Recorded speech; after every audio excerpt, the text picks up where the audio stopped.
bonjour. Donc là, je fais un trailer reaction sur. Alors, ça s'appelle Sound Help, je crois.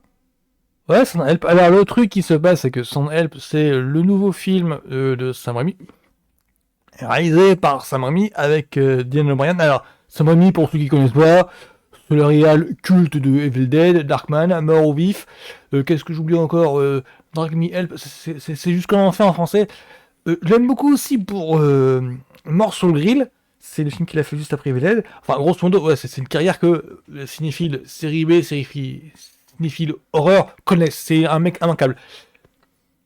Aussi pour Spider-Man, la trilogie, les 3 premiers, avec Tobey Maguire, Chris Dunst, William Dafoe, James Franco, Alfred Molina, j'oublie aussi. Thomas Denchurch, je crois, pour. Ouais, et. C'est qui fait Venom déjà?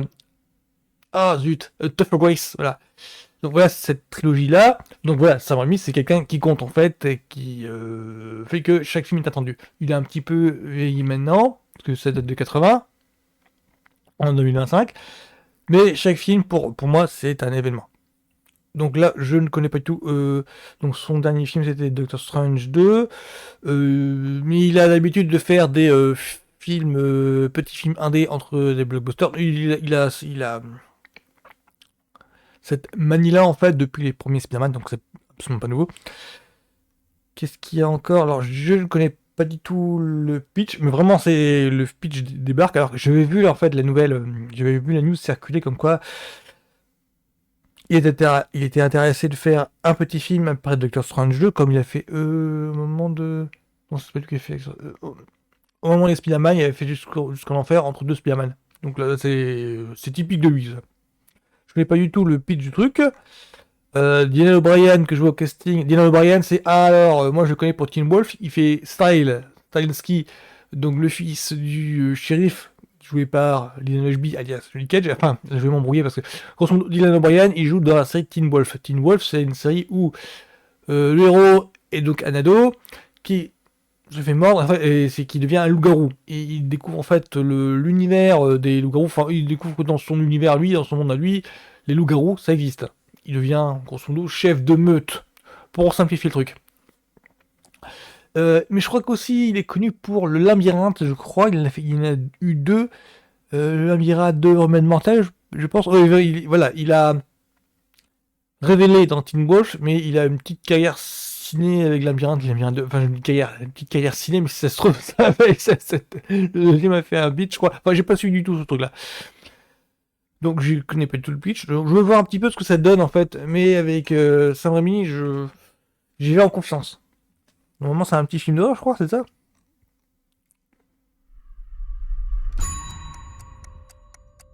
Je vais être honnête avec vous. Vous êtes intelligente. Je sais que vous êtes doué pour les chiffres. Ouais, Dylan O'Brien. Vous n'avez pas le truc. Mais elle jouait pas dans... C'est pas Alison Lemon? Et pas grand-chose. Vous comprenez? Pardon, quoi? Vous savez que la fusion d'entreprises à Bangkok approche. Trouvez-moi que j'ai tort. Oh, Linda, j'ai failli oublier. C'est ça quand J'ai même. reçu un certain nombre Visuellement. de plaintes vous concernant. Des plaintes? Au sujet d'odeurs nocives.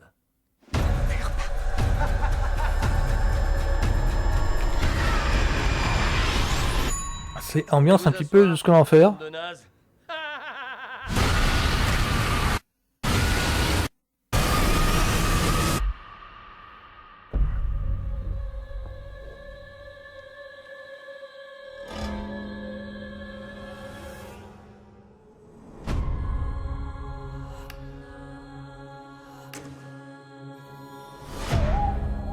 Regardez qui est de retour parmi les vivants. Combien de temps? Vous êtes resté inconscient un jour et demi. Vous avez tenté d'envoyer un signal de détresse ou de faire un feu plus gros? J'étais occupé à essayer de nous maintenir en vie. Votre priorité, ça devrait être de nous sortir de là. Pas de jouer à la dinette. Qu'est-ce que vous venez de dire? Je vous rappelle que c'est moi le patron. Vous bossez pour moi.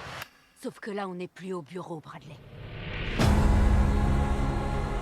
Personne ne viendra à notre secours. C'est film d'horreur Vous ou allez thriller? devoir accepter la situation telle qu'elle est. Vous savez chasser? J'y prends goût, je crois. Vous vous retrouvez avec une chef odieuse sur le dos. Tout comme je l'étais. Mais je suis prête à parier que je suis une chef bien plus sympa que vous l'auriez jamais été. Excepté peut-être sur un point. Ouais, c'est fait pris. Oula! Ouais. On devrait rester ici pour toujours. Ok, ok. Là, ok, donc c'est pas vraiment. Parce que moi je pensais à un truc du genre en déferlement, genre film d'horreur, là jusqu'à l'enfer. J'ai l'impression que c'est plus soft que ça. Bah, j'ai l'impression que ça tourne survival, thriller psychologique. Il n'y a pas beaucoup d'inventivité. J'ai l'impression qu'il n'y a pas beaucoup d'inventivité dans le visuel, chose auquel je vais m'être habitué, mais j'ai l'impression qu'il va se la jouer plutôt sobre visuellement, mais intense psychologiquement. Un petit peu comme, bah, ça me rappelle un petit peu ce qu'il avait fait, l'expérience qu'il avait fait, enfin quand j'ai eu l'expérience.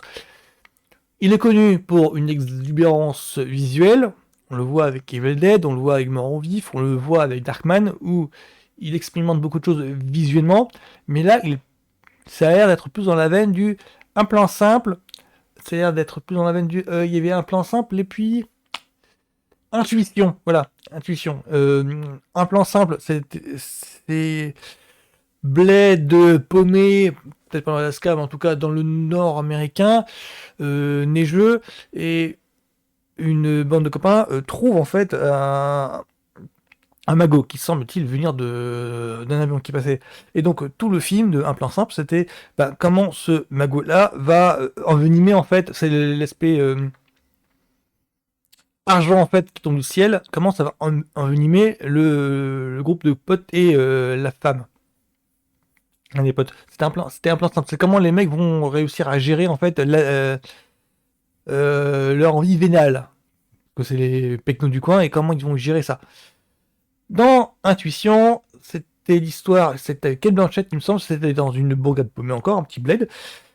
Et il y a une disparition, voire un mort, voire une mort, je crois. Et en fait, c'était axé sur. Le film était axé sur une femme qui avait des dons médiumniques, Kate Blanchett, et comment elle gère le don médiumnique alors alors qu'elle a des visions en fait de la personne disparue, alors qu'elle a des visions est-ce qu'elle est morte ou pas, enfin est-ce qu'elle elle gère ces visions-là alors que tout l'aide en question ne la croit pas à un instant. C'était ça l'intuition.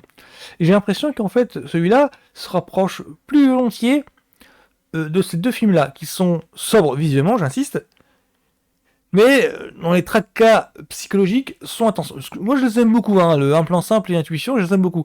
Et Intuition, c'était le film qu'il a fait juste avant Spider-Man, mais juste avant, c'est sorti genre 6 mois avant. Donc là, je sais pas. J'ai l'impression qu'en fait, c'est histoire de se reposer après un Doctor Strange 2 qui était très éprouvant, visuellement. C'est un Doctor Strange 2 qui était très éprouvant parce que c'était tout tourné pendant le Covid. Ouais, il y a eu 2-3 pauses de tournage, alors que c'était un gros blockbuster, c'était tourné pendant le Covid. Là, petite infrastructure de tournage, petite production, donc c'est peinard. Et il choisit c'est comme ça que je dois, il a l'air de choisir sur l'histoire simple, mais qui se veut efficace. Il a l'air d'être en repos. J'aime bien parce que pendant 10 ans après Spider-Man 3, il a galéré longtemps à vendre les remis sur la selle. Et là, c'est bon, il enchaîne régulièrement. C'est bon, la machine a repris, il a repris goût à faire du cinoche. J'aime bien. Donc voilà, c'est tout pour moi sur Sun Help, que j'attends du coup avec impatience parce que il a l'air d'être sur de bon. Ah, la vache, elle a coupé. Donc tout ce que je veux dire, c'est. Bon, bah, sur iPod projet, voilà, ça sent bon. Donc, bonne journée à tous. À plus!